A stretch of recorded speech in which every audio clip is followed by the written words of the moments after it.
What's up, guys? It's Adam with TAT Express. We're going to be talking about a few things today. I'm going to wait for a few viewers to come on. We'll see how many viewers come on today. I know it's been a while since we've been live, so let me know where you guys are watching from. K Grant, what's going on? I appreciate your comment. Checking in. He said he's checking in from Alabama.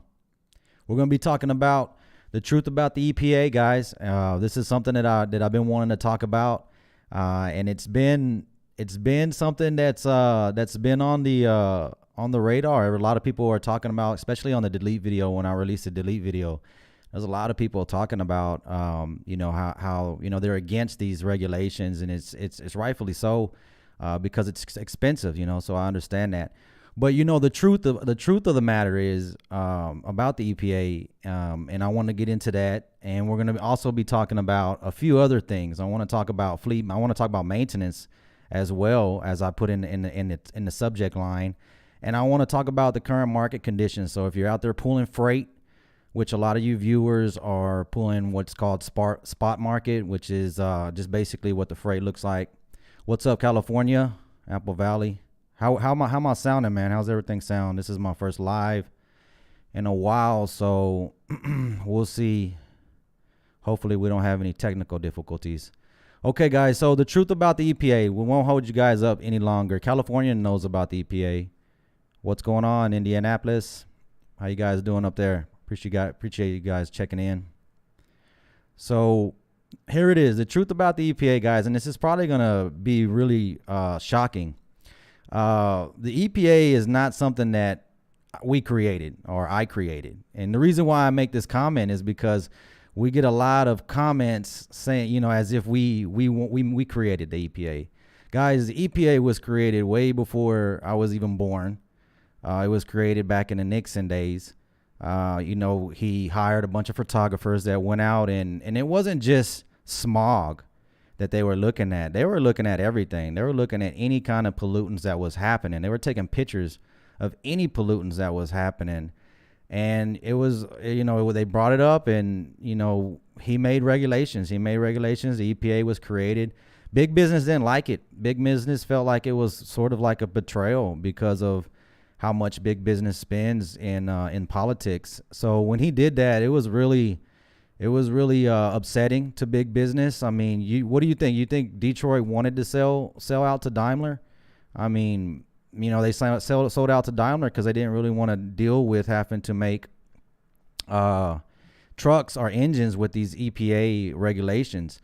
And I'm going to get into more and more about this, guys. I know you guys think that deletes is going to be your best option if you have a truck that has emissions on it, and that's not.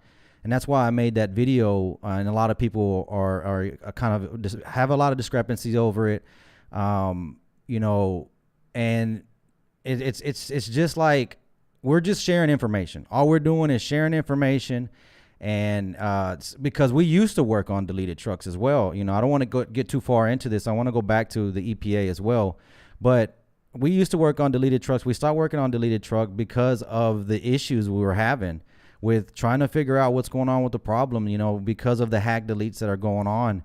The manufacturers make these systems so tamper proof that it's pretty much impossible to get a quality delete or a quality emissions deletes. But I'm going to tell you this, just don't do it. The best way to do it is going to be maintenance, and that's the next thing we're going to be talking about. Okay. So back to the EPA. So the EPA is working to get everything clean, and trust me, it's not just trucking. It's the whole transportation sector. It's everything, and what they're doing is basically trying to get us to, or the masses to stop depending so much on fossil fuels, which is oil. Everybody knows this already. And going back to when the EPA was created, from when Nixon, had these photographers go out taking these photos of these cities that were smogged and these ports that were really smogged up.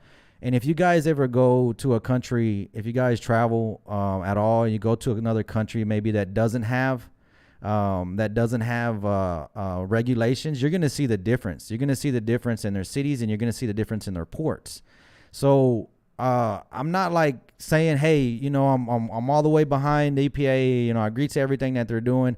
I'm not saying that. We had to adapt to everything that manufacturers started sending out. We didn't have any options. We didn't have any options to work around it. And if you did work around it, they're still hammering down on shops that try to work around these emissions.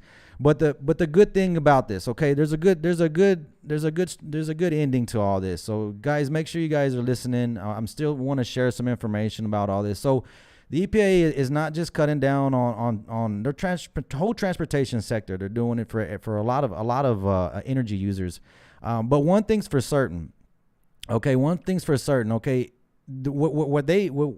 they plan on is EV taking over, which is electronic. And you got to understand that the electricity that's being used right now and everything that's being manufactured right now is being highly done, high percentage, very low percentage.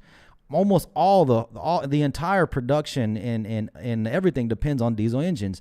If you look at the mining, of what the material, the metals are needed to make what they're going to need to build EV vehicles.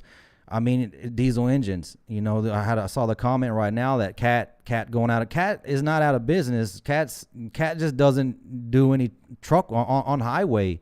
They rather go just with the Lakers game. Oh, I'm sorry about that. They have enough work on off road. I'm sorry, I was reading one of the comments here, but they have enough work off the highway that they don't have to do any work on highway. They know that anything on the highway is going to be EPA. It's going to have to meet EPA regulations. Some of the off highway stuff like construction equipment. Cat was really big in construction equipment, and they're still massive in construction equipment. So Cat probably is not even losing too much money not having engines on the road. And they tried with ACERT. And which was a pretty headache of an engine. They're just trying to meet these regulation needs. So guys, I know it's a touchy subject. I'm not saying, hey, because if there wasn't regulations on trucks, we would still be working on the same engines.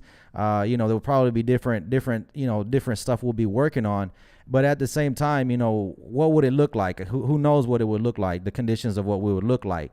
So what is this looking like? What is this looking like for the future? They're gonna try to build EV. They're gonna try to build out the electric grid, and that's the plan. That's what's gonna happen, and it's gonna take decades. And I'm telling you, it's gonna take diesel engines as well.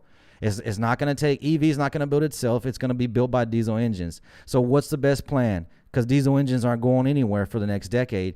The best plan is going to be maintenance and keeping up with your maintenance intervals and catching this stuff before it happens.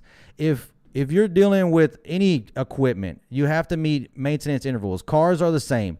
You meet a certain mileage or a certain hour, you need to do maintenance on it. Getting familiar with your equipment and doing maintenance correctly on these systems is going to keep you out of the shop. This is what a lot of fleets are doing. We work with a lot of fleets. We've worked with a lot of fleets. We've learned how they handle these emission systems, these one box systems, after treatment systems. Is staying ahead of the game. Don't go off and wait till you get a check engine light, because that's just prolonging the problem. I know you guys have a lot of problems with idling and not being able to idle. But I was thinking about this before the show. Actually, idling is not healthy on any engine. Okay, so whether it's any internal combustion engine it's not good for it just to idle. So even you have a large diesel engine. I mean, these are 15 liters, 14 liters, large displacement in the cylinder. That's a lot of diesel that's being fired in there, and idling it, whether you had an emission system or not, is not gonna help with that engine's longevity. It's still gonna build up carbon around the top, and it's gonna have unburnt fuel because it's just idling there. There's no load on it. I know a lot of you guys want to idle the your PTO switch and idle it up, and so that it doesn't turn off. But that's still not what that's doing is still compacting soot, because the after treatment system is basically, it's just, and I have a video coming out in a couple more weeks. We just released a video yesterday about the corrosion, but the DPF filters, they're constructed of ceramic material on the inside. They're just cylinders, metal cylinders with ceramic material, and there's channels in there that forces the exhaust through these channels, and it forces it through the ceramic material. So when the ceramic material collects enough soot, it gives you the indicator on your dash, hey, you need to do a regen, and follow that regen and do your right procedures. 400K, really, I would just change those DPF filters out. I wouldn't even try to clean them. The bake and blow process, so, I brought that up a while back, is an old process. It's basically just what I would do is just get a whole new filters. You can get them OEM and they'll be warranted as well. And, get your gaskets and all that, and just do that before, because guys, the idling, the missing your intervals, not keeping up with your maintenance intervals is really damaging to those one boxes, especially the DOCs, because the DOCs are actually made onto the one box. So once those are actually destroyed, then there's no option but to replace the one box. So yeah, it can get expensive trying to keep up maintenance with this. And that's another thing that I wanted to talk about. Maintenance is going to be one of the largest line items besides fuel, as an expense in running a business. If you're running a truck, and that's just plain and simple. So if you're running a business and you know that those are your main expenses, then you have to plan for those expenses. And what's the best way is probably is going to be saving. So budgeting is very important when it comes to maintenance. I see a lot of guys out here that get their trucks and they don't build up any kind of budget or any kind of emergency funds or anything like that. They just get those paychecks. But I see newcomers out there as well, and it's really exciting to see the guys that are really taking a step up and being really professional about their job and doing their post and pre-trip inspections and really taking time to look over their equipment, because guys, it's very important to look over your equipment. And I know you guys are, he's selling maintenance and this and that. If I had my own truck and I was doing that, and I did have trucks, I had trucks a while back, but we decided to stop moving trucks and just focus on the shop. If you guys haven't heard that from one of my other lives or one of my other videos, that we stopped moving trucks just so that we can focus on service. And so anyway, if you're going to be doing this, you got to have maintenance. You're going to have a maintenance plan in place. Don't wait for something to break down, especially with these one box systems. They're not really delicate. And if you keep the duty cycles, which I did a video on common ATS failures, you can check that video out. But it talks about duty cycles and proper duty cycles and making sure, because you do have to get your RPMs up. You don't have to keep your RPMs too low when you're driving as well. You want to be able to keep that temperature high, because whenever the soot is actually packed into that DPF filter and it's being monitored by temperature sensors and pressure sensors, you get the notification to do the regen. The truck idles itself up, but it also injects fuel after the turbo before the one box, so it can create more heat, and it oxidizes. That's how it's supposed to work. It oxidizes the soot that's already built up in there. And of course, you have the SCR system, which just below that. And if that's working properly, that's going to eliminate the rest of the emissions that's coming out, or the rest of the pollutants that's coming out of there. That's how that box is designed to work. I have a video of coming out on that it's more detailed, but that's how those boxes are designed to work. So if you're keeping up with your maintenance intervals, changing out your DEF filter, I would change those out once a year. Change out your DPF filters, which are the actual filters. That's going to be every 400,000. And I know it's hard. I know it's very hard to not idle, guys, but educate yourself more on, and I don't mean to offend anybody, but educate yourself more on the maintenance of the engine, so that we can try to prolong that engine. Because right now, and as you guys know, I mean, trucks are not flying. They're not that easy to come across right now. They're actually becoming pretty difficult to come across. It put a lot of stress on the used truck market. There's a lot of people that went into the used truck market and bought a lot of used trucks because they were tired of waiting on new trucks. New trucks aren't coming out. And so that, I just trying to share some more information. I know I said it's the truth about the EPA, and I went on more and more information, but this is just, information that I've been wanting to share with you guys for a while. I know it's been a while since we did a live. I'm going to get to some of you guys' comments in a minute. I just wanted to still kind of share this information. We talked about fleet maintenance. We talked about budgeting for maintenance and emergency funds. Another thing I wanted to talk about is the transition, or it's called a recalibration in freight is what they're calling it right now. It's basically how the freight is being moved. A lot of you guys, I believe, are moving spot market freight, which are you're the owner operators that are in spot market is basically freight that's not contracted out. So a lot of these shippers are transitioning over to contracts now, just because they're able to. The larger carriers are able to move it faster. And the reason why they're able to move it faster is because what they're doing is they're creating trailer pools. So what, like not an actual pool, but like a swimming pool, but like that's what they're calling them, trailer pools. So they're creating large trailer pools so that they're able to do a bunch of drop-in hooks and move customers' freight a lot faster. And that's a little bit harder for smaller trucking companies to do, or single guys to do. So it does take a little bit away from the spot. And there's other things that are holding some of the ports up. I think I read something about in Georgia that they're trying to make that port deeper, or they are making that port deeper, and that's causing a major backup on the east side, on the East Coast. So guys, this is just a small, or it could be even another month or so before it starts picking up again. But if you guys already see a pickup, share with, if you guys see a pickup already, make a comment or send it in chat. I'd like to know how you guys are looking out there. But what I know is like partials, LTL, a lot of LTL. If you guys are moving LTLs, they say that's still moving very solid. And this is just kind of like any market condition is kind of going up and down. If you guys been in trucking for the past couple of years, since the pandemic, you guys been making, you're at the high end. It's just a high end year. You're going to have some dips, and you're going to have some ups, and you're going to have some downs. That's why it's very important to budget those emergency funds and do all that. Some drivers I noticed not pulling truck or cheap freight. They don't want to pull the cheap freight because it's not paying what it's supposed to.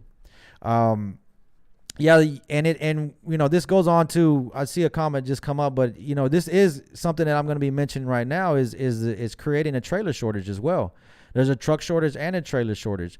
That's why it's very important to, when I talk about maintenance is very important, because you can't just go off and get another truck anymore. Back in the day, it was, hey, I'm going to drive this one till the wheels fall off, and then I'm just going to go get another truck. Guys, you can't operate like that, and I don't want to offend anybody. I'm not trying to offend anybody. I understand it's not cheap to keep your truck up maintained all the way. There is going to be some discrepancies, but I mean, if you have multiple DOT violations and you're not doing daily, I know daily that your daily inspections can be tiring, but that's something should be made time for. A lot of companies, what I've seen is fleets is what they'll have, those inspection reports, they'll have them actually turned into their shops or whatever shops there is, and they document that the technician has received that or the shop has received it, so that at least they have documentation showing, hey, well that repair notice was turned in. So I mean, there's maintenance is not going anywhere. They're still looking at how to keep up with it. So if you're looking at how fleets are taking care of it, that's just the same practice that I would do if I was still running a fleet as well. So truck shortages are still going to be happening. There's nothing, they still say a lot of the supply chain hold up is still going on. I do see a lot of ships still waiting to get offloaded, off the coast. That's still going on. But freight, as in all the capacity, which is the trucks, are going to stay tight, which means there's not going to be enough. There's not going to be enough for at least, I'd say, the rest of the year and then next year. I mean, the demand is still there. People are still buying food. People are still having to eat. People are still moving, even if these prices are rising like this. we've had the same situation back years ago. I don't know exactly what year it was, but I remember I had a conversation with somebody and we were talking, and he mentioned that we had the same sort of inflation whenever we had all these price increases, especially with fuel right now, guys. I understand fuel is diesel is going to be the increase because it's a production fuel. So I didn't mean to move over to production fuel because I did wanted to talk about that, but I didn't mean to lose my train of thought because I wanted to talk about diesel. Diesel being the production fuel. That is something compared to like gasoline. Like gasoline is pretty much a luxury fuel. You have people driving around in a car. Some people have to get to work and that's how they use gasoline to get to work. But most production is being by diesel fuel. And I apologize for losing train of thought of what we were just last talking about. I know we were talking about the truck shortage and what we should do about the truck shortage. It's not going to hold up. So capacity is what I was talking about.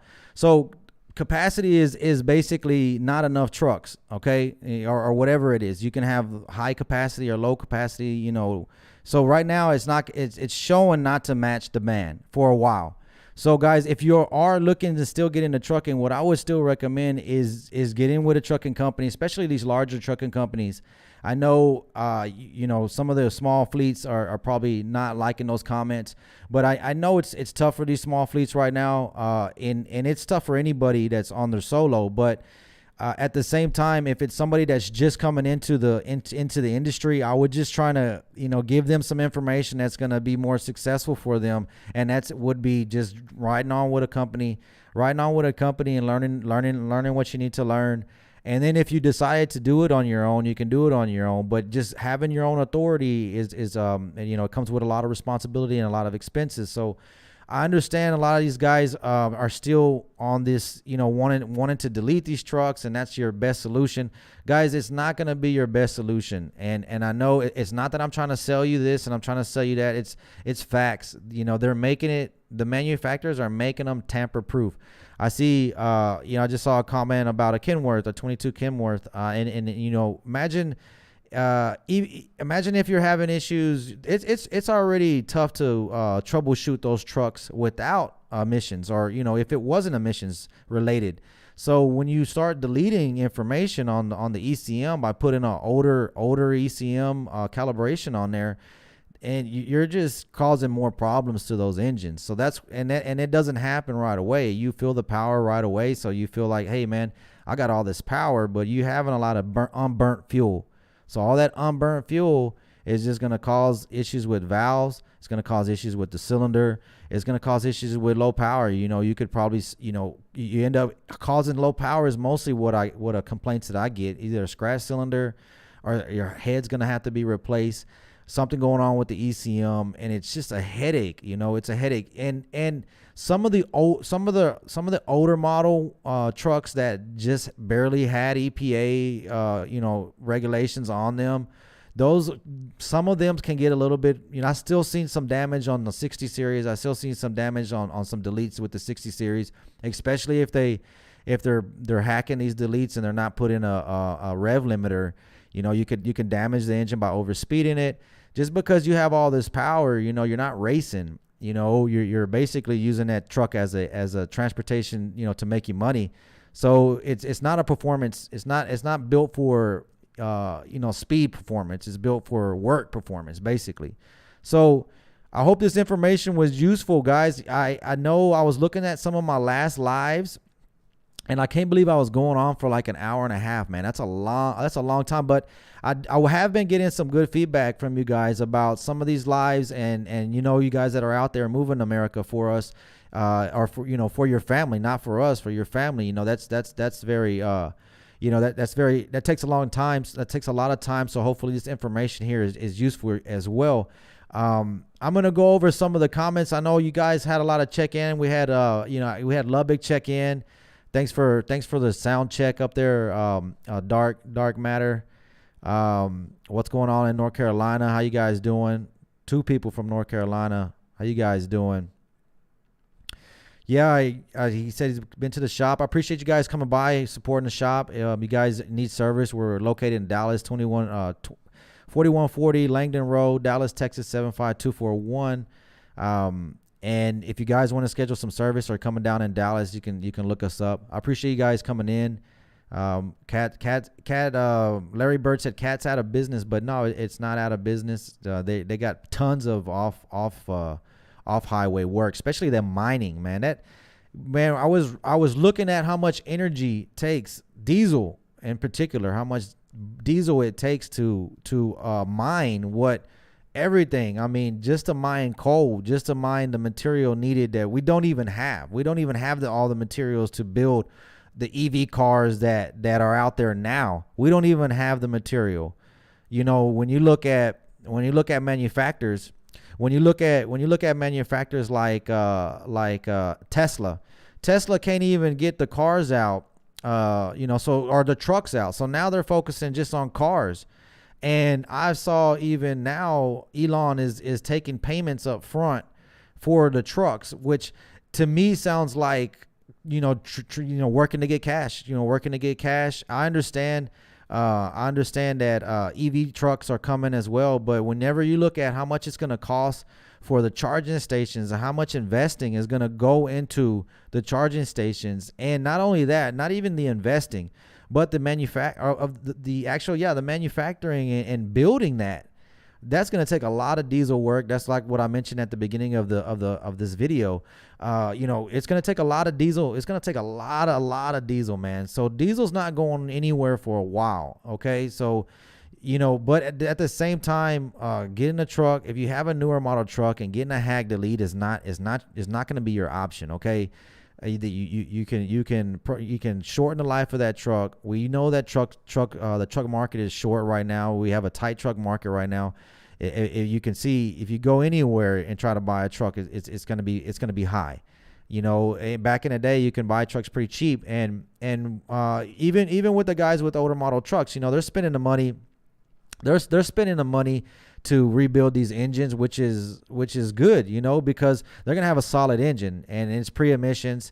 And, you're not moving to California. California is super strict because that's where their EPA is based out of. And I don't see it going anywhere. I think maybe it would have slowed down, but there's a lot of people behind the EPA as well. They want a clean environment as well. They don't want a dirty environment. And they're already talking about with the ports. The ports are supposed to be 100% diesel free from 100% like electric ports in California. I want to say and by the next 10 years, they said that. I want to say 2050. So that would be in about 20 years. I want to say 2050 or 2040. But that's one of their goals, is to have the ports completely free of internal combustion engines, which is going to be crazy. I mean, it's going to take a lot of work. And we go back to EV consumption. There's a fraction of how much power it's being used right now. A fraction how much power consumption EVs using right now of what compared to the entire country. If you look at how much power we're consuming as a country, and you look at how much electronic vehicles are consuming, it's very small, very, very small. But what they expect, or it's going to take a lot of coordination. But if say for example, 50% or 25% of all fleets go EV, they're saying that would increase our electricity consumption. Like by 1 year, it would increase to what China consumes in a year. So so it's like we would have to consume twice the amount of energy, actually more than twice the amount of energy than we're currently consuming, just to get 25% of what EV needs. It's insane. It's insane. Like, how is that going to happen? I feel like there's going to be a lot of waste. It could cause a lot of waste because another form. There's going to be our first. I told you I was going to have some technical difficulties, but okay. So that's going to be the first you know, it's going to be their first objective. Or not their first. I mean, their first. How's that even going to happen? For one thing, when you have 25% increase and you're having that much electricity, how are you going to produce that much more power? We can barely handle some storms right now. So I know that we're rebuilding. There's talking about we're rebuilding, and I'm happy that that's happening.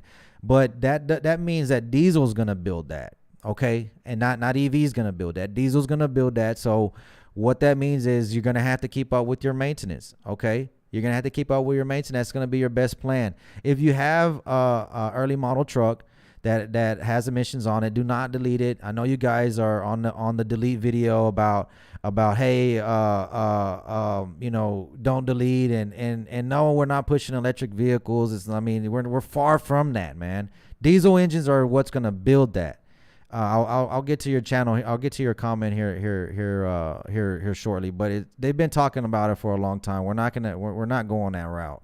So, what I'm sharing with you is that diesel is going to be the one that's building this new EV world, right? But it's not going to happen. It's not going to happen quickly. It's going to take a lot of investing. It's going to take a lot of time. So what I would say is, you know, like I keep repeating myself, is maintenance, guys. I know you want a delete so you don't have to, you know, you don't have to deal with the DPF system. But, you know, if you're getting away with it and you've already done it and you're getting away with it, you guys, I'm not pushing it. I'm not pushing it. I'm not saying, hey, go do it. I'm sharing information. I've seen new trucks come in our shop with bad deletes and having issues with them, and we can't figure it out. I mean, they're going to all different shops and every, you know, back to the dealers they're getting turned down, and it's because of a hack delete. You don't know the quality of the delete that you're getting, and they're cracking down on a lot of shops. You know, you can read articles. I saw an article just recently. I want to say it was what was it? It was an article recently from a shop that was selling deletes and this is how they're doing it, man. The deletes are being sold. They're hack deletes. They're being sold by out of state. So I mean, out of country people that are out of the United States that are selling it to people in the United States. For example, a shop, they're from out of the United States selling it to people in the United States so they're not traced. You can't be traced. So if anything happens, you know, boom, they're pulling. And I'm not saying that's how all of them are doing it. I think this one that I read was actually somebody that was doing it in the United States, and so they took both down. They took the shop and they took them down. Well, they find them. So that's not gonna be the best option, guys. Is deleting them, especially if you have an early model. Guys, if we're gonna be I'm gonna get to some of the comments, but you know, if they're off the wall, then you know, I probably won't read them, guys. But yeah, but I get it. Nobody wants to deal with this. Everyone's talking about how much it's costing, and it's a big headache. It's not just costing us; it's costing everybody money. And even with parts now, you know, we're having delays with just regular stuff. So right now, I wouldn't take any chances with you know, messing with deletes or anything like that. Just as I mentioned earlier, guys, plan for maintenance, man. I mean, as I mentioned earlier as well, salute to the newcomers that are really taking this as a profession and not as, hey, a quick job where I'm going to just really quickly make some money. I mean, some guys are really taking this as professional, and they're taking it serious, which, you know, is rightfully so. You don't want to have bald tires on your truck going down the highway. All it's going to take is for you to hydroplane. You already know how the U.S. streets are. So, I mean, if you're going to hydroplane with a loaded trailer, that's really, really dangerous, You know, you don't want to do that. And especially, you know, skipping maintenance on brakes and stuff like that. That's just, guys, it can get dangerous. I've seen, you know, our shop is located right off the highway. So we've seen some ugly accidents. We've seen some bad accidents off of 45 and Interstate 20. Just really, really, really bad accidents. So, guys, what I'm trying to get to you is just be careful out there. Keep up with your maintenance. Don't skip out on your maintenance. It's just really going to be time consuming. It's going to cost you money, and it's dangerous.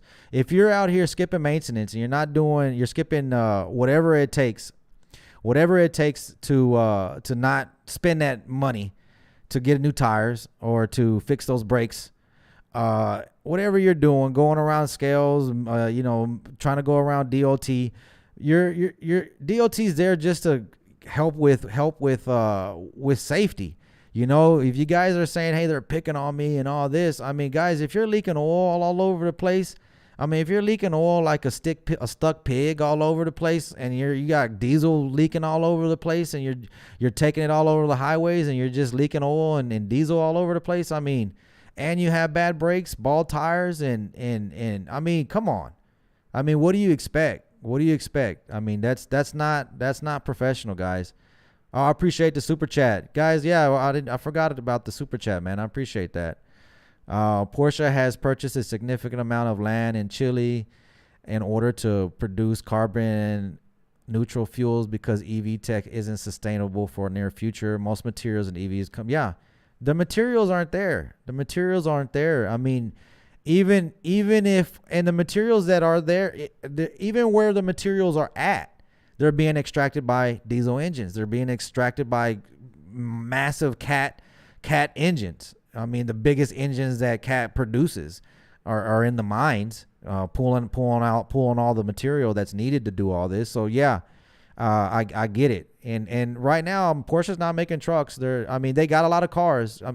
Cars are taking off, and maybe the gasoline, maybe gasoline usage is gonna help a lot. Maybe by eliminating all gasoline usage, and so all cars are gonna be electric. I don't know. It's really kind of interesting where we're going, but I just know that diesels are what's gonna build whatever future that we have. It's gonna be built by a diesel engine. It's not gonna be built by an electric truck. Not anytime. Not by any at least a couple decades. Let me see. Let me check into some of the comments here.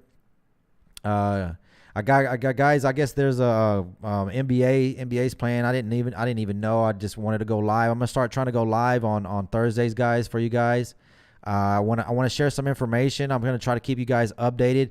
When we talked about the spot market, I just was trying to just keep you guys updated so you're not giving up. There's always going to be ups and downs when it comes to transportation. It's always like that. But one thing is there's going to be there's always demand there as well. Just because freight is kind of thinning out, there's just a lot of things that are like upgrades in the ports. They're doing different stuff, transitioning over to bigger fleets. I've read some smaller fleets are buying each other just to so they can become bigger when it comes to the trailer pools. So this might just be some ideas on what maybe what you want to do. Maybe you want to grab another trailer. If I hear trailer shortages are just as bad as truck shortages, so it's probably not going to be any easier. It says, yeah, well. Yeah, I mean, okay, we got a comment here saying the government just wants us to minimize the option of self-reliance, all about control. Well, I mean, if you word it that way, I mean, EPA was made by Nixon. Okay, Nixon was actually against a lot of what big corporations wanted, and that's what I mentioned at the beginning. Corporations didn't want EPA, man.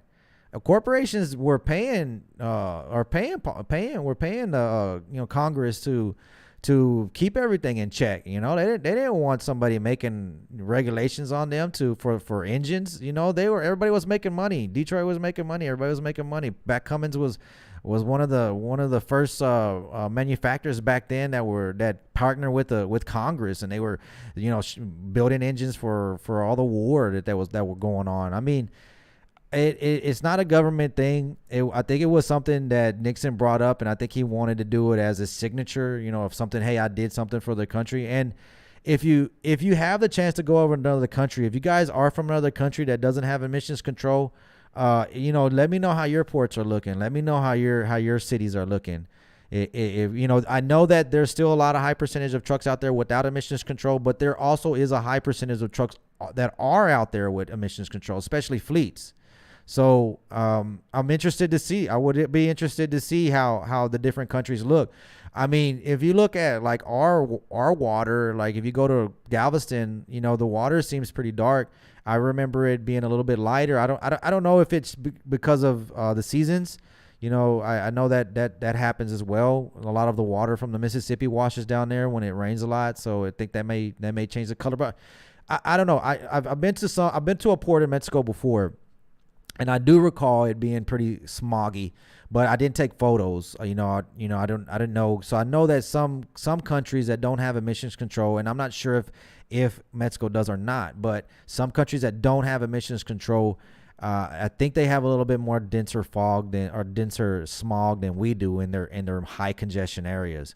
If anybody would like to confirm that, I mean, it's just common sense. It's common sense. If you have a high concentration of trucks in an area like a port or a city, and they're not emissions control, which, so you have a bunch of smog being released, of course that's going to be more. So yeah, I mean, so that's just a little something on Dark Vader. You don't know the power of DOT inspection. Yeah, I do know the power of DOT inspection, and especially if it's an untrained DOT inspector. I don't know if you've ever guys run into one of those guys that are just untrained and put you out of service for something that might not be, and that's why it's good to carry that. I mean, I know it's a big ass book. Sorry for my language, but that green book, that big green safety book, it's changed all the time. And I know, but the safety part, the brake stuff, and all that information really pretty much stays the same. Okay, there's not too much information that changes about brakes and safety, and you're not going to get too much issues if you're doing your post-trip and pre-trip inspections. And I know it's tough. You're running out there trying to make this money, and you're limited on how many hours you gotta get. You gotta go fuel, and that takes time. But I mean, they did a study. I think it was an average of 15 minutes it takes to do an inspection. Get a flashlight, get a good flashlight, do your pre-trip, look for any oil on the lower part of your engine, the transmission part of your engine, which is the bell housing part of the engine, and the back rear end. When you leave a parking spot, look to see if you left any oil, if it's possible. I know you guys may be leaving a truck stop and you're in a slot and you can't look back, but look under your truck for oil. Usually if you have oil leaks or something like that and it's heavy, you could probably catch something major. And if you can't get it done right away, that needs to be done, of course. I mean, I suggest get it done right away, especially if it's a big repair.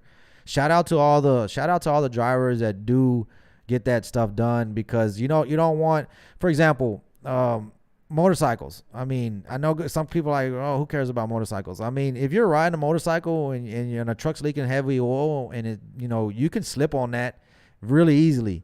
And I mean, that's just something minor. I appreciate that, Freddie. I appreciate that super chat, $2.99. Appreciate that.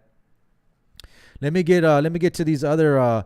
But I do know the power of a DOT inspection. I read an article that just recently, it was last month, that they had the brakes blitz, right? They had, DOT just had their brakes blitz. So that brake blitz caused spot market to spike because nobody was pulling. Everybody sat down. Everybody stopped that week. And if you don't have brake issues and you did it because you didn't want to deal with the headaches of pulling into a weigh station and the traffic, okay, I get it. You don't want to deal with the additional traffic. But if you did it and you have bad brakes, I mean, take that opportunity to get some get you DOT right, okay?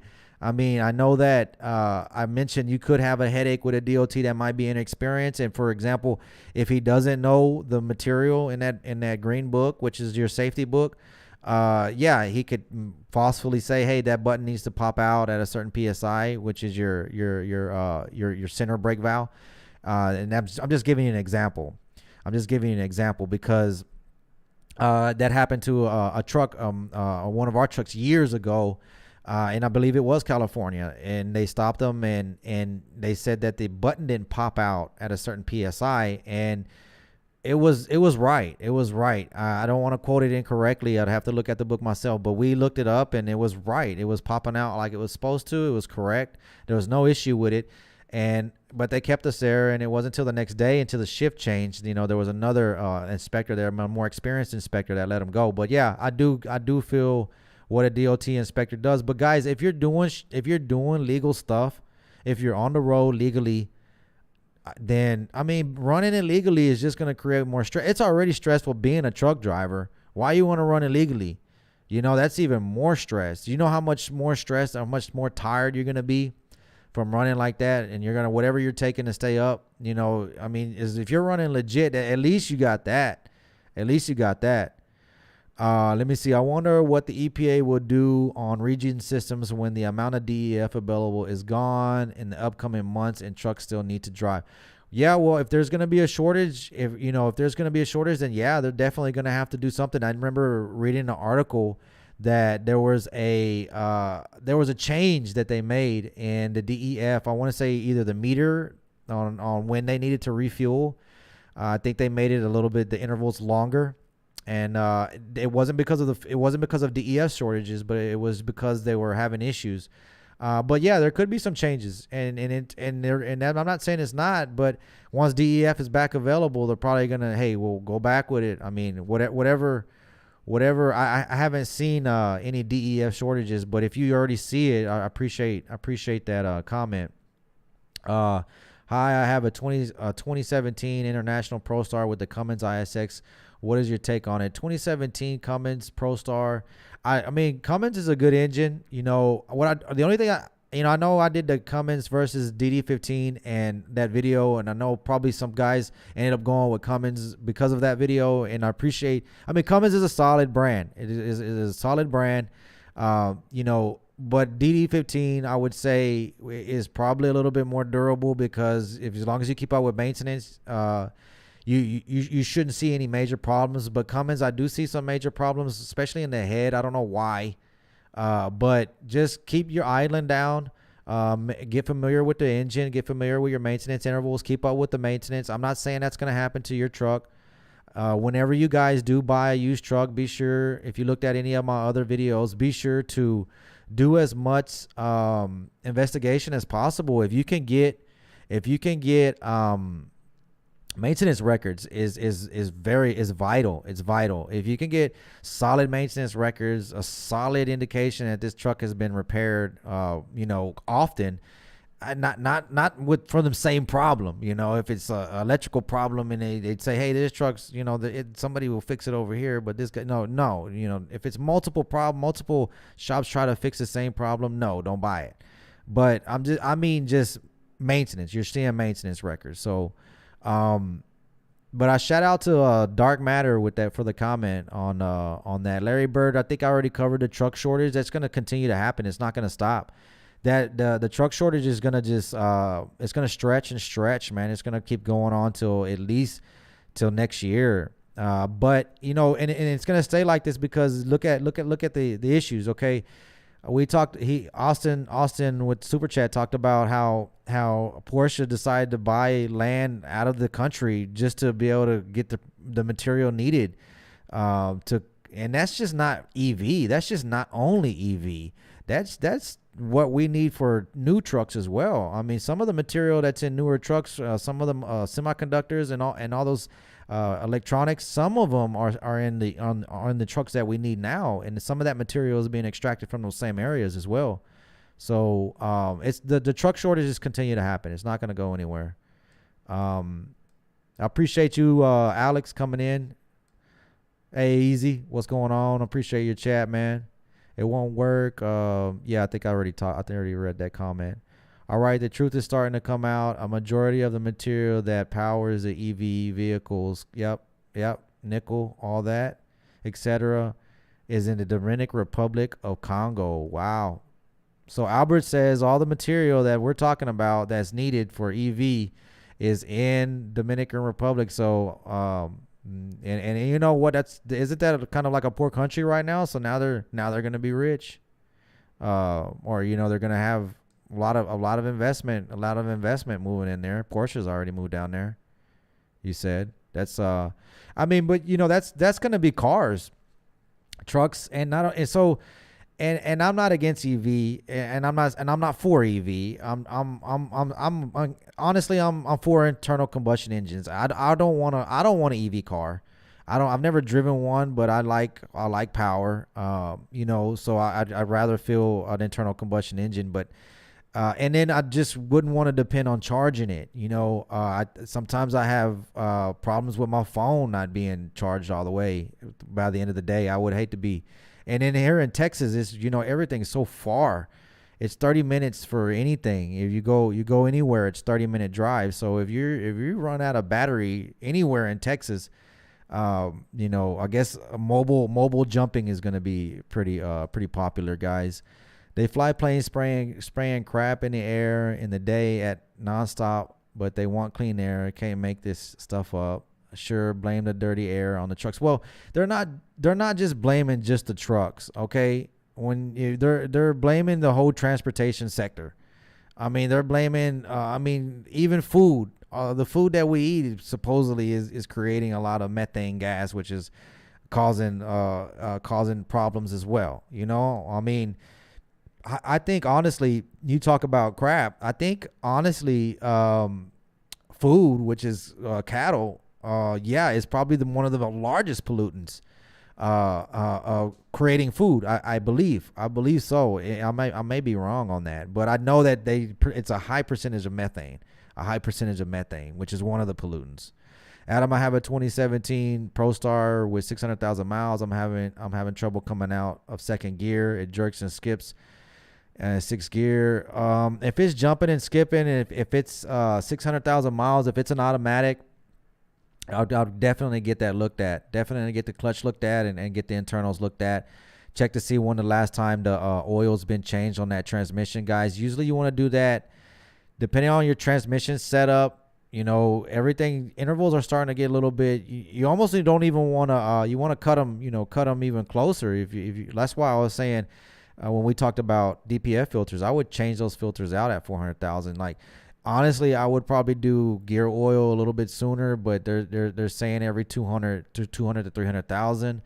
At 500,000, definitely. If you look at a manual, if you need to look up the transmission model, because Internationals, I don't know if it has a Cummins in it. Cummins started using different transmissions as well.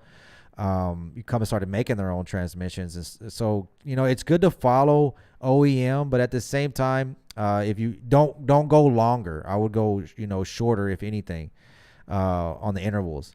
No chance on deleting when parts are back ordered for 6 or 7 months. They're and we're seeing.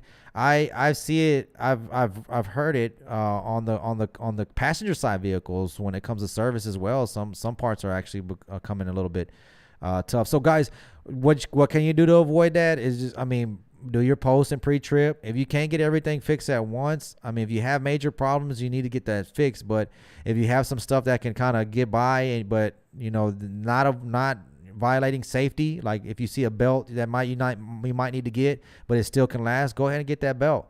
If you see your batteries that haven't been replaced in a year, replace those batteries. Batteries are crucial. Especially when you're having electrical problems. If you have electrical problems, like say for example, you bought a truck and you see the batteries and there's just like a bunch of corrosion on there, a corrosion buildup. You notice, even on the electrical connections, on the chassis, on the engine, on the batteries and the battery starters, that's an indication you might have, prolonged electrical problems, and those can be a headache, man. Those can be a headache. So, being really familiar with your truck. I know it's not easy. You guys are already sacrificing a lot of time out here driving and trying to and moving this freight around, and then having to inspect your equipment as well. We understand it's a lot, and I see a lot of change on what companies are paying drivers. I know it looks like they're trying to pay more money to drivers to retain them, because of driving conditions and what the driver has to go through. It's not something it's not too easy. The driving life is very, very tough. It's not an easy job at all. So if you are a young guy and you want to get into this industry and you think it's going to be gravy, it's not going to be gravy. It's not going to be gravy. It takes a lot of discipline, and it takes a lot.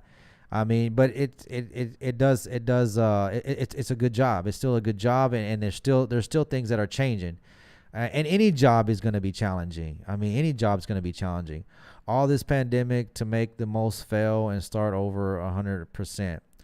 All this pandemic is to make most fail and start over again. Well, how can you say that? I mean, well, everybody has an opinion, right? And you're right. But when I was talking about, and this is probably where I lost train of thought on our last, or when I was talking about this last, is I was having a conversation with a buddy of mine, and we talked about how this same time, or back then, there was a inflation, and there was a cost of fuel went up, and that's where I lost my train of thought. Cost of fuel went up, but in that same time, which happened back in history, I don't know if it was during the Depression, but fuel prices spiked really high too, compared to how much people were making back then.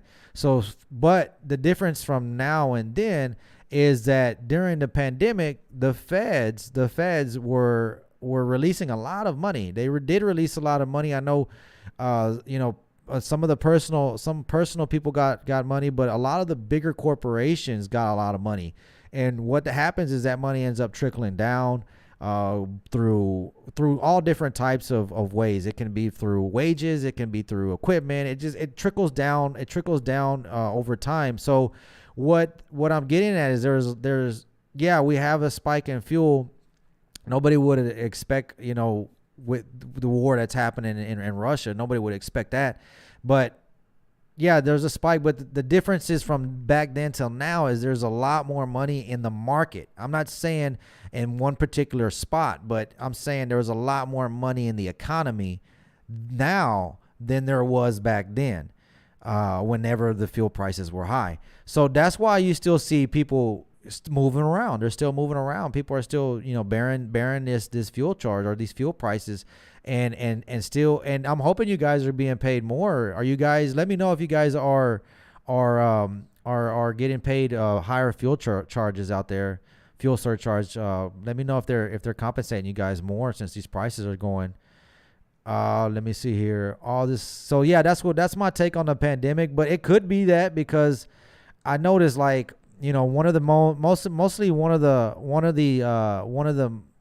the main importers, of course, is China, and they're still locking down over there. They're still holding their country, and I don't know. I saw a video.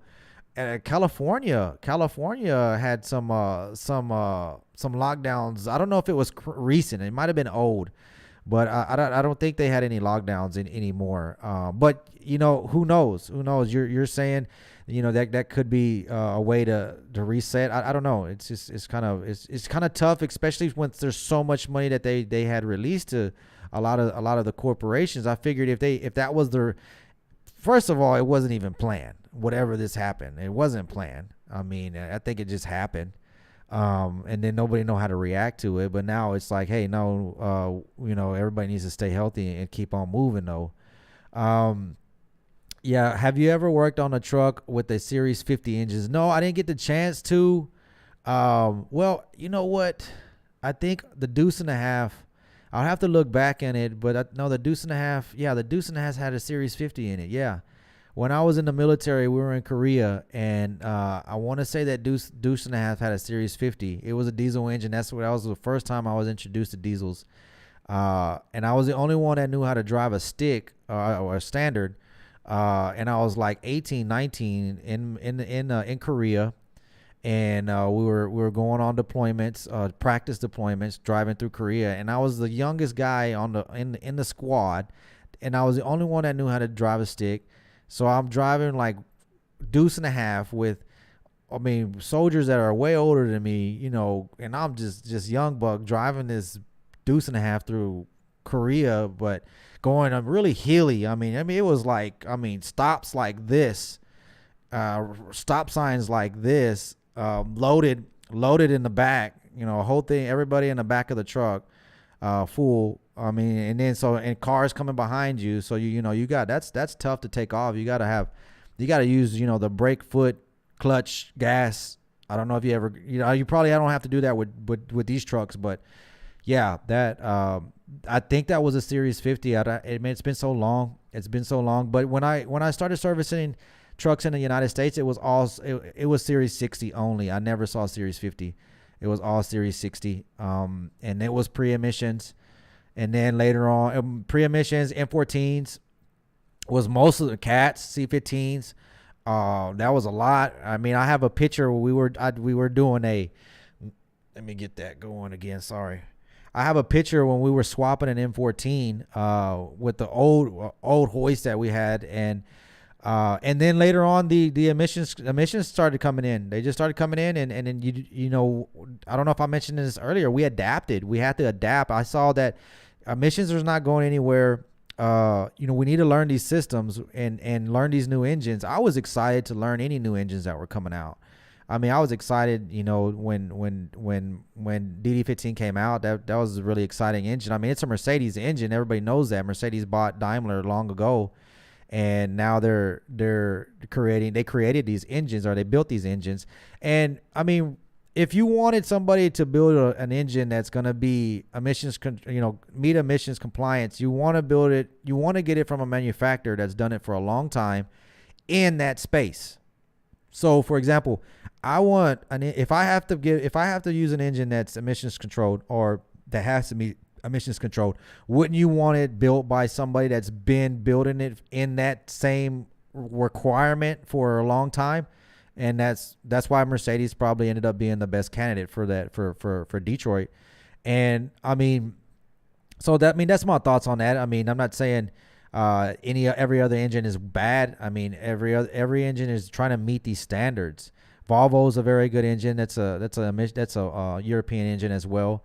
I'm not down in Cummins. Cummins is a good engine as well. What I was going to mention is the only thing I don't really like about Cummins, I didn't like how they started outsourcing a lot of the sections of like their powertrain. They outsource, and when you start outsourcing, different parts of the engine, it kind of makes it a little tough to keep the quality in place, if that makes sense.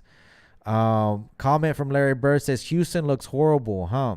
I wonder why. I mean, is it because of emissions? I mean, I haven't been to Houston. Maybe they got a lot of deleted trucks. I don't know, or maybe they don't. Who knows? Freddie says, "Hey, buddy, just want to thank you for all the info and your videos, and I definitely appreciate. Man, I appreciate that comment, man. That's nice of you, man. Do you think Freightliner will ever move away from the one box design with the after treatment system? I don't. Blue Tech is the one who came up with the one box design. That's the Blue Tech technology that came up with it. Until there's gonna be a better solution, no. What I believe that they're gonna add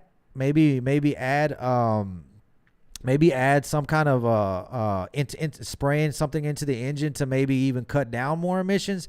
But I don't think the one box is going to completely go away, just because it's filtering out what a lot of the pollutants are, which is going to be the particulate matter, the actual black soot that you see. It's trying to catch that, and they may, I want to say they might use hydrogen. I want to say they may start injecting hydrogen to get a cleaner burn, so that you don't have excessive smoke coming out, which is the what the complaints is. So, but I don't think the one box is going. I mean, they pretty much manufactured their trucks to hold those one boxes, and those one boxes can be reliable as long as you're keeping up with maintenance. And like I mentioned before, if you're interested in learning more about proper duty cycles, check out that Common ATS video that I did. And it kind of tells you how much idling you should do, what you shouldn't do. Going up, you do have to keep your RPMs a little high so you can make some temperature when you're driving. You have to make it. Do you recommend full synthetic or a synthetic blend, or how often do you change oil? So this is a good question, Mighty. I see a lot of these newer engines trying to go more extended. So when you look into the manuals, and I know a lot of you guys are not going to have access to the manuals because they are expensive. That's something that you have to pay yearly to have access to manuals. But what I do see across all manuals is there's going to be like 3 different types of usage. There's like extreme duty, severe duty, light duty. All right. So, and then there's different miles on when they tell you to replace your oil. And really, to me, honestly, I would always go with severe, which is going to be the shortest, not the longest, when it comes to intervals, just because I would rather be more safe than sorry, especially when you're trying to, when you're dealing with equipment, and if you're dealing with like the temperatures out here, wherever. I would definitely stick with if you go on full synthetic, I wouldn't go any kind of long-term extended oil changes. Okay, just because this is a simple fact that even if you go with extended oil intervals, and newer engines are starting to have oil analysis that can catch this before it happens, but you do still have breakdown in oil, and you still have collection of soot in oil. So if you go prolonged, then you can have a higher chance of creating damage to the engine without even knowing. So I would still suggest, 15, no more than 20. 20 is kind of still pushing it. And if you don't want to use synthetic, go with it. You would have to at least go with an API. I want to say CK. I would have to look it up. What year model is the engine? And you want to make sure, because every year model, they're going to have a different blend. And I know it's kind of tricky, but newer models are going to have a lighter blend because it's going to be cleaner. It's going to burn cleaner. And it's going to be, it's just made for those engines. So even with all these newer oils, they're just becoming more lighter and lighter. But at the same time, I don't agree with going extended. I don't agree with going extended without having a proper oil analysis program in place. Some of these trucks, like Cummins is doing it. They have an oil analysis already, like they build it on the truck, and it analyzes the oil condition of the oil. That's awesome. That's technology right there. I mean, if you know your condition of your oil before you actually have to change it, you know how much soot, you know how much viscosity it still has. I mean, that's knowing, like really knowing the blood. It's kind of like really knowing the blood of your truck. So I mean, I for now, if you do run synthetic, I don't want to say, hey, you know what, you're doing it wrong. But I know that prolonged engine intervals can build up excessive soot. And also if you are doing it, just have a oil analysis program in place, which is checking your oil analysis. So appreciate that question there, Mighty. Hey, buddy. Yeah, I think I said that one there. Sorry, I don't mean to be jumping around on these comments. Let me go over here. Shout out to everybody that's still tuning in with us. Los Angeles has a high emissions control, and it's filled with smog. Really, that's nice. Well, I mean, maybe it's not working then. I mean, but what do you do? Do you risk? I mean, it's your equipment. It's your equipment. If you want to delete it, and I'm not saying that's what you're saying, but I don't know. I mean, I'm just trying to give you the correct options because what I see on prolonging this and keeping these trucks on the road is maintenance and planned maintenance, not wait until something breaks. And that's not maintenance. Wait until something breaks. California is the toughest emissions laws, and their air is crap. I've never been to California, so that's crazy. That's probably why, California is the largest port, one of the largest ports in the United States. It's coming straight from China. So maybe that's why they're doing it. I mean, they're the ones that want to cut their ports down to 100% electric. They don't even want trucks going into the ports no more. I mean, that their goal is to shut down combustion engines coming into ports. So that makes sense. That makes sense now. If you're saying that they're the ones that are the worst, they're the ones that are probably noticing it first because they have the highest congestion. Hell, we're here in Texas. We're here in Texas. We're like, hey, we still got clean air over here. I don't know, guys. Don't shout out to everybody that still has clean air, and that's going to be a lot of places in the United States. So maybe, yeah, I get it. I get it now. Because you look at Asia is going to be the number. I mean, that's everything coming in and coming out. So where's the first place? California. So, yeah, that does make sense. Costa Rica still is burning leaded fuel. Wow. A lot of wow. I mean, well, this goes back to guys that are not complaining. I shouldn't say that because I don't want to offend anybody, even though you guys are grown men, everybody's a truck driver, everybody's grown ass man. But what I was getting at is, let me see, still burning leaded fuel and a lot of birth defects. I don't know where I was going to get with that. Oh, okay. So if you guys are still against emissions 100%, I mean, check out these countries here. Well, how about go visit Costa Rica and think about being a truck driver in Costa Rica? I couldn't imagine if you guys are watching from Costa Rica. Shout out to you guys. Probably in Espanol, but I don't want to change the language up. Everybody here is on English. So, what's your opinion on PACCAR diesel engines? PACCAR is a decent engine. I like them. I like their information. They're very helpful when it comes to information for the technicians on training and whatnot. So I do like that. I don't really like working. I'm nothing against Kenworths, but just the space is kind of tight. But I'm nothing against those trucks. Nothing against them. They're good. They're good, solid engines. I haven't seen much problems. I just kind of feel like Kenworth is really trying to dial in their work so that they can only do it by their different softwares that you're having to use to communicate. For example, if you work on a PACCAR, more than likely it's going to be in a Kenworth. Okay, so the Kenworth uses its own software for the chassis or for the cabin to run of all the cabin electronics or whatnot, and then it uses a different software for the engine. So if you have a problem with either one, it could just be a little bit more tricky to troubleshoot. But I haven't heard any issues with those engines. I've heard they've been pretty strong engines. So I mean that's my experience. We don't see too many of them in the shop.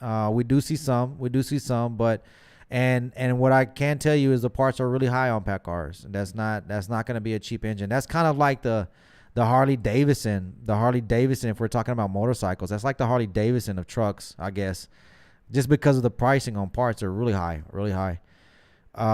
EPA is run by okay. If it's gonna get too crazy political or not radicals, if this isn't in your assessment, it's wrong. All of the issues to political issues. Well, one thing is EPA was, as I mentioned, was by Nixon. A lot of people were against it. I mean, a lot of people. I shouldn't say a lot of people, because mostly the masses were not against it. Especially if you got an example here. The guy's talking about how California looks horrible, or their areas is crap, and another guy's talking about Houston looks like crap. I mean, maybe people say, hey, you know what? I don't want this pollution. I don't want all this pollution. Yeah, do something about it. So EPA comes along and was established by Nixon. Like I mentioned before, I don't feel like it was politically driven, because back then big corporations owned the companies. I mean, they owned the Congress. I mean, they were paying all the money to, I mean, that's just how I would, I mean, it may not be true. It may not be true. It's just me talking, but I just read that they did not like that he made the EPA, because they didn't want to have to make any changes in their manufacturing.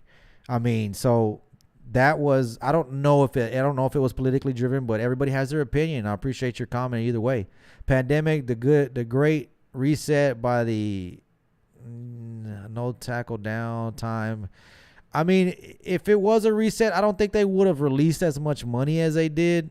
And then now, I mean, they still have released money, not to like directly to individuals like us, but to larger corporations. And it does come down because it ends up still being in the economy and moving. So in some way or form, it does get down to us in some way or form. So if it was a reset, then I don't think they would have released that money. And they're still aiding. So he says $9 a gallon in South California. That's crazy. I remember in one of my lives, we were doing a live one time, and I was like, no, diesel's not going to get that high. And this was, I mean, nobody predicted Russia doing that. Nobody predicted that invasion, and then now sanctions. And I mean, one thing they want to say, hey, you know what, that's not the problem, or that's not the reason, but it really is, because the fact is diesel is produced by crude. Okay, crude oil. Okay, not what we have, not the Texas, what we have in Texas. All that oil we have in Texas cannot make diesel. And I was surprised to hear this, that most of our crude comes from that part of the world. Crude is the oil that makes diesel, is basically what they're saying. I guess it's a thicker oil, so that's what's needed to make diesel. So I know, because at first I'm like, why don't we just produce more oil? And then I find out that our oil that we produce is not I guess efficient. And if you guys if it's incorrect, but I mean, this is an article that I read. So they're saying that so crude's coming from that part of the country. So what happens whenever all these sanctions start happening?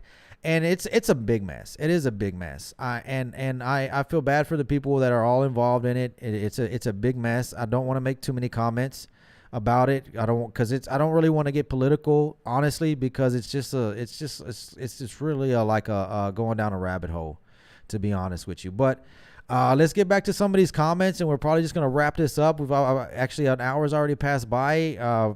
Thanks for everybody that's joined us. I'm going to keep reading on these comments. So if you guys want to still hit me up on Super Chat, I've acquired a 2005 Freightliner with a 16 liter. Okay. Which filters do you recommend? My previous truck had a cat. I ran a cat filter. Well, I mean, whatever you can run Fleet Guard. You can, are you gonna go extended long? Are you gonna go long intervals on that? Because I probably wouldn't go long intervals on that. I would stay basic with it. And if you're gonna go, every 15 to 20,000, I would go with a good filter. But you don't have to go too crazy, because you're gonna be doing that probably once a month. So a good quality filter, but not too high end, because you're gonna be doing it often. Oil, don't try to save on oil. Go ahead and spend that money on some good oil. Don't go with cheap oil. Freightliner changed a quality control valve on my DD15, but now when you started the engine, there is a different sound while starting. When idling, if you press the gas pedal, it's a clicking noise. Any idea? Well, if the quality control valve, usually, man, if you have high mileage and you have to replace that quality control valve, I usually would recommend the whole fuel pump, just because it's pricey to replace that quality control valve, and it's a lot of labor. It's tough labor because it's buried in there. And then if it doesn't completely fix the problem, you're gonna have to get that and I've seen it before. You're gonna have to get that fuel pump replaced. And what I was going to mention is the way that you can avoid having those fuel pumps replaced all the time on the DD15 is replace those fuel filters earlier than you need it. I mean, if it's saying, I wouldn't go more than 10,000 miles on a fuel filter, to be honest with you. I would change those filters, just because that's your only safety line for your fuel pump. And you don't know how much condensation and how much trash is in this fuel that we're pumping from all these different spots. And not only that, some of these tanks can be pretty trashy. They can have build up in the side of them, and that can make it down to the filter and cause issues as well. So let me see here. Most emission would appear to be bad from poor maintenance from engine. I like the emissions, especially having to truck in a shop with no emissions, with poor maintenance. Breathing with that is a trouble. Well, every truck's going to have maintenance. Even if you have a non-emissions truck, if you're going to drive it till something breaks, then that's going to be costly as well. Maintenance is going to be on all trucks, and if you have emissions truck, then I would recommend following maintenance and not going with a quick fix or quick delete hack. That's gonna, you're bypassing a very expensive system with a really cheap solution, and it's most of the time it doesn't come out great. Freightliner, okay, I already read that comment. What does SCR stand for? Selective catalyst reduction. That's what that stands for. And it's the second, it's the last part of the one box system. So first and I got a video coming out soon, Eric. So first you got the exhaust going through the DOC, and then the DPF, and then after that's filtered through that, it goes through the SCR. Now there's still a little bit of pollutants. The DOC and the DPF doesn't eliminate it completely. So the additional measure that's added is the SCR, the Selective Catalyst Reduction System, SCR. What that does is it's basically just another chamber, and once the exhaust is exiting the DPF and going into the section of the SCR, it's injected by DEF, and that mixture of nitrogen, I believe it creates. And I got the video, so I don't want to quote it wrong, but it converts nitrogen and DEF to water and I'd have to let me quote it. I don't want to say it incorrectly, but I'll look it up. So the SCR converts the last of what the emissions do not filter out of what the DPF and the DOC doesn't filter out. So the SCR is what eliminates the rest of the pollutants to create it zero emissions. So that's why all that's in one component. That's why it's called the one box. So that's what the SCR stands for, and it's when it converts a mixture of nitrogen oxide and DEF into nitrogen and water. Okay, so that's what it does, and it eliminates all the emissions from the engine. And then right now, that is probably it is the most efficient way to eliminate all the pollutants of a diesel engine on a Class 8. So appreciate that question. Appreciate you, man. Love the videos. I appreciate that chat. DD15s are solid engines. They are. Parts are easy to find and very reasonably priced, easy to service. DD15s are good engines, man. I like them. But it's still I don't have anything wrong with any other engines like Cummins or PACCAR. You see more Cummins than PACCARs on shops. It's a mixture. But I do see more. I would say if I had to see, it's a mixture, man. It's a mixture. I'm having a problem with my cruise control not working. The engine brake also does not kick in when it's supposed to, and it's happening on a 2013 Volvo. Get the electrical checked out. Any cruise control, you're gonna have certain signals coming in that's needed, like a clutch switch, a brake switch. So if any shop that knows what they're doing is gonna look into your cruise control, like with a laptop, with the software, Volvo would be PTT. You're gonna look into it, and you're gonna make sure that all the parameters are being met so that your cruise control works correctly. If you have a radar system, that could be an issue as well. So, well, that's what Freightliner told me. Let me see. That's what Freightliner told me. So I changed it, and I was thinking, but I guess we don't have any good mechanics. Trucks have almost 900,000 miles. Yeah, I definitely would have changed that. Even if you're changing your filters at every 14,000, which shout out, good practice. But at the same time, if you're having issues with that fuel pump, man, I would have went ahead and replaced that fuel pump.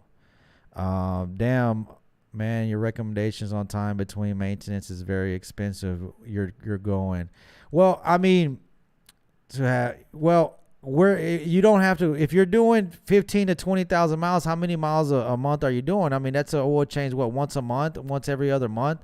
If you want to stretch it longer, I recommend stretch. If you want to, I said go ahead and stretch it longer, but keep an eye on those maintenance. But do an oil analysis, is what I mentioned.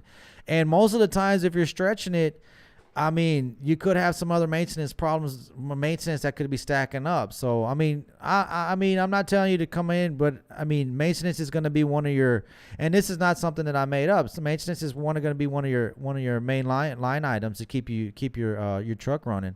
Somehow I see more natural gas powered trucks and buses on the road. Is the EPA now going natural gas and less diesel? Honestly, I don't know. I don't know if they're trying to, but all I know is wherever they want to go, diesel's going to take them. And that's really where I wanted to get out, I wanted to let you guys know that I ain't the one that came up with the EPA, because I know you got a lot of guys thought I'm the one that made the EPA up. No, it was made before I was born. But at the same time, I feel like diesel engines is what's gonna take us to the future, build the future. Honestly, it's just doing it now. It's been doing it. Let me see what's up. I'm about to get this wrapped up, guys. I can't believe we've been on this long already. Born and raised in LA, and I'm telling you, air quality is way better. We couldn't. Okay, thanks for this input. Okay, this guy says born and raised in Los Angeles, and he's saying that the air quality is way better now. We couldn't see skyscrapers for 10 miles away in the 80s. Wow. So there is a difference, guys.